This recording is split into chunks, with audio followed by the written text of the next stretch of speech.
Hey, Jordan here, helping you craft an epic life. Today we'll talk about to-do lists, how they can fail you, and how to make better ones using Notion.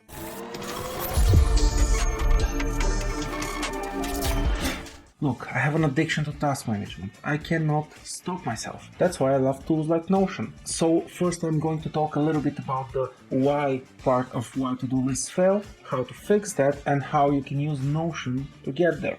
If Notion is the only reason why you're here and you don't want to get the details about why to-do lists might fail you, use the time codes in the description or the link below to skip to the correct part. So let me show you how much I really like to-do lists. And I've done a lot of to-do lists in my time. A few years ago I was making a game. For that game I built a system. That system was supposed to manage a bunch of things about that game. So here's a to-do list of a small part that I wanted to improve to make visualizing things easier. And you'll notice it has something strange going on. It has too many to-dos. There's simply too many of them. But first, why is having a long to-do list an issue? First of all, length is only one of 3 different issues that we're going to cover about to-do lists. So my first problem with to-do lists, length. If a to-do list is too long, you're very likely to abandon it. I have abandoned more than a few to-do lists in my work. I've always kind of wanted to finish them, but finishing one kind of never really happens. Number 2, to-do lists are usually just one-dimensional. They contain very little information besides the name of the task. So stuff like urgency, important, how much energy do you need to complete that task, all of that is ignored. To-do lists usually lack a good mechanism to show off your current progress. Let me explain. Checking off a completed to-do is amazing. It feels great. It feels like you finally achieved that. How often have you put on an extra item on a to-do list, an item that you've already finished just so you can cross it off? You write it down and you cross it off immediately. How crazy is that? That makes no sense. To-do list is there to organize your future tasks, not your previous tasks. But it feels so good to check those off that we actually tend to do that as well. And that doesn't translate to our progress in a good way. What really happens is you end up with a very long list of to-dos that you've already completed. That gets us back to point number 1. Our to-do list is way too long, so we can't really manage it that effectively. So what do? You delete the items. So instead of you keeping all of that history, which is actually very important sometimes, you delete it. And now your to-do list is back to being slim and nice and easy to maintain, but you've lost your history. And therein lies the issue. When you lose your history, you lose track of the progress you've already made. That is a problem. At some point during your work, whatever that might be, you will start feeling bad. You will start feeling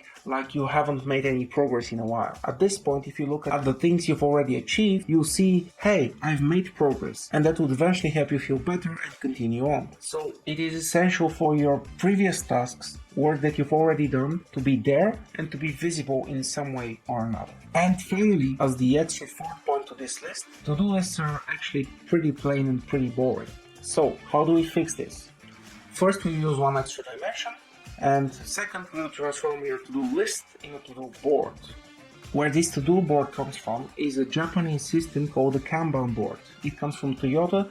It is a Japanese system to manage and improve work across human systems. It's essentially a to-do list on steroids right now. So the 2 things that distinguish this from a typical to-do list is, first of all, it's multi-dimensional. It goes to the sides and it goes down. So as we make new items, they go down. And the second one is we're using cards instead of plain text for to-do items. Those would allow us to add more context to every single to-do item that we have. Let's see how we can use it.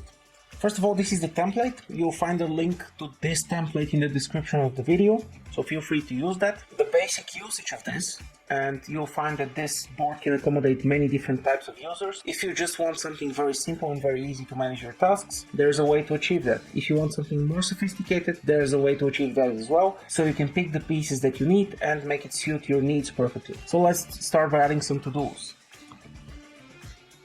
Buy groceries, pay the bills, finish my essay, shoot 2 YouTube videos. Okay, so this is the way that you make tasks. You can either use the new button up here, you can use this little button here. Both of them work, it doesn't matter. It's Notion, you can do many things from many different places. Very convenient. So you create your list of tasks, and this column looks like a very typical to-do list. It is the column that contains a bunch of to-dos. But what we do from here is actually a little bit different. We don't really have two states of every single task. For this specific example, I have created three separate states. The first one is I want to do this at some point.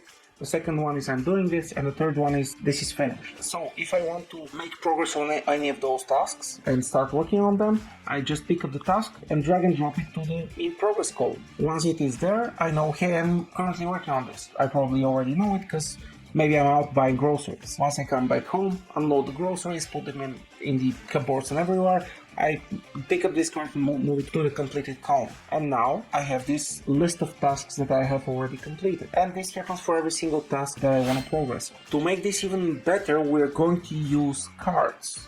And we're going to utilize those cards in a very cool way. But that's gonna happen in a second. First, let me tell you about a couple of extra things that we can use with those states. Currently, we only have three states. We have the to-do state, we have the in-progress state, and we have the completed state. So any task can be in any one of those three states. What I have also created is I have created three other states that I time and time again get back to because I need them in most of my work. One of them is called the someday maybe state. The general idea is this thing is important to me and I kind of want to remember it, but I don't want to do it right now. So let's say I want to finish my essay, but it is not so important to me, so I move it here. And right now it is here. I can click on it and I can see a list of tasks that I want to do someday, but not now. And if I want to, I can move it back in the main board and start working on it if I decide, hey, now is the time for me to do this essay. But if I don't, I just keep it there and it stays there, and I can even filter this and searching this. It's very, very cool. And that's the first one. The second one is stuff that you kind of wanted to do, but then you decided against it. So for example, maybe I decide I need to shoot a specific video, but then I decide, hey, maybe this is not the right content for you guys, so I change my mind. So let's say I want to make a video about Minecraft, and then I decide, hey, I don't really play Minecraft, so I don't need to make that video because it won't be authentic. So I pick this up and I move it to the abandoned pile. Now I have this stored somewhere. This is not gone. This is important. If at some point in the future I decide, hey, what about that thing that I wanted to do 7 months ago? I can find it now. And that's great. Finally, we have the archive. What do we do when we have too many completed items? If we delete them, we lose valuable information. So instead of deleting this buy groceries thing, I can pick it up and move it to the archive. So I can keep my completed column slim and having only the items that I've recently completed, but I can still keep a record of all of the items that I've already done. Let's say your work needs extra steps. Maybe you don't really want one of those steps or you want extra ones. I'll show you how you do that as well.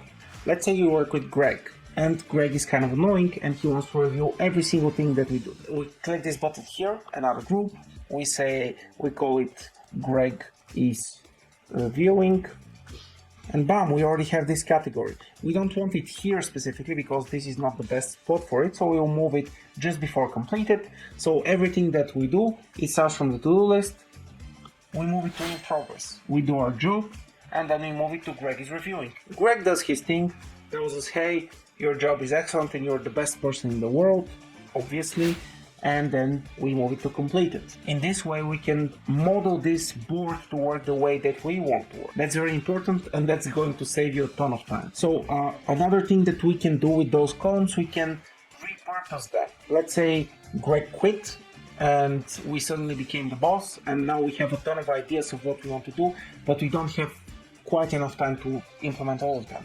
So we can create this column and make it the ideas column. And instead of being here, because since it doesn't make sense, we should move it to the left. If you want to move any of those columns to this list here, basically hiding it, you click on the three dots here, click hide, and it jumps to over here. We can drag and drop it and arrange it in any way we want. If we want to show it back, we click on the name, click on the three dots, and click show. Simple as that. So let's delete this for now. If you like this template, you can get it for the amazing price of nothing below. Get it now and get 2 for the price of 1.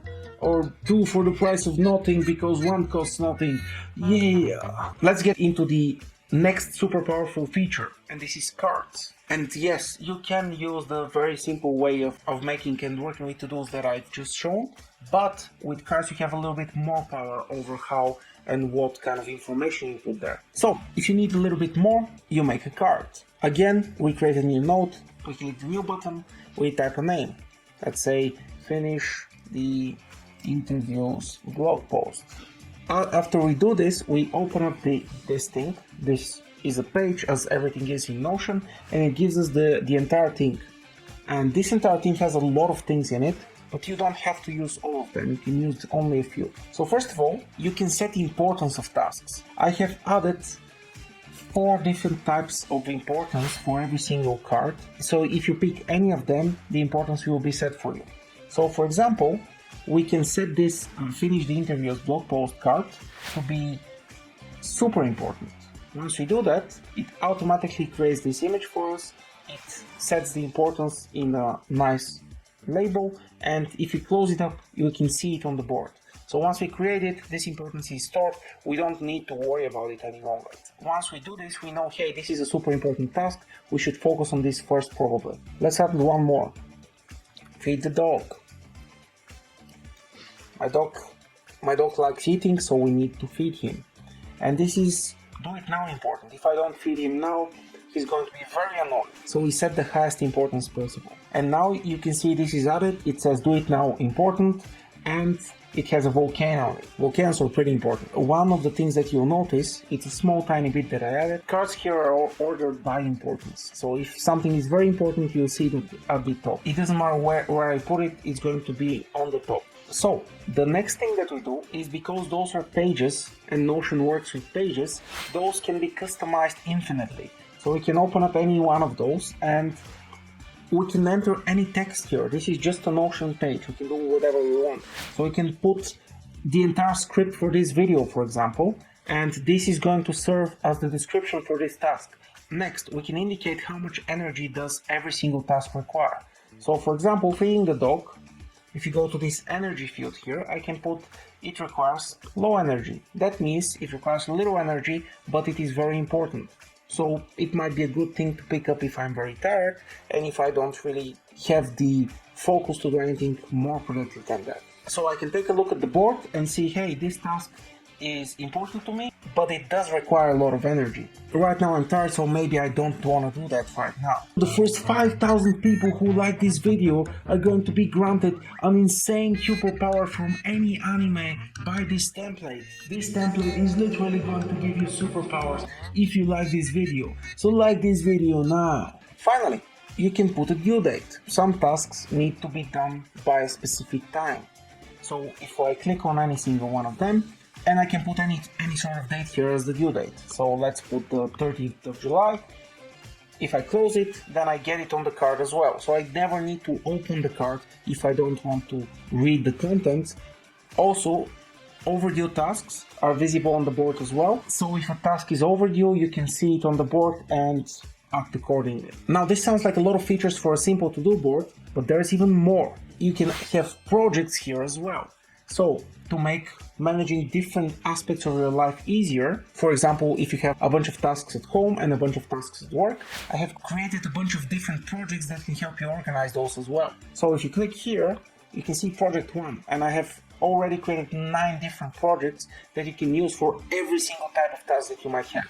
So let's say I can put all the stuff that happens at home here, and all the stuff at work can be in project 2. And this one is a fresh board with everything there for you, and you can customize it anew, but it is going to be for work. We can use the third one for a side project, and so on and so forth. And yeah, this board already has 9 of those prepared, and you can customize them even further by giving them specific names. So if I go to this one, and which says project 1, I can click on the 3 dots and use this to rename it to anything that I like. So let's say this is an amazing project. And now, this is an amazing project and not just project 1. Now to the last one. The last one is crazy. I can't wait to show.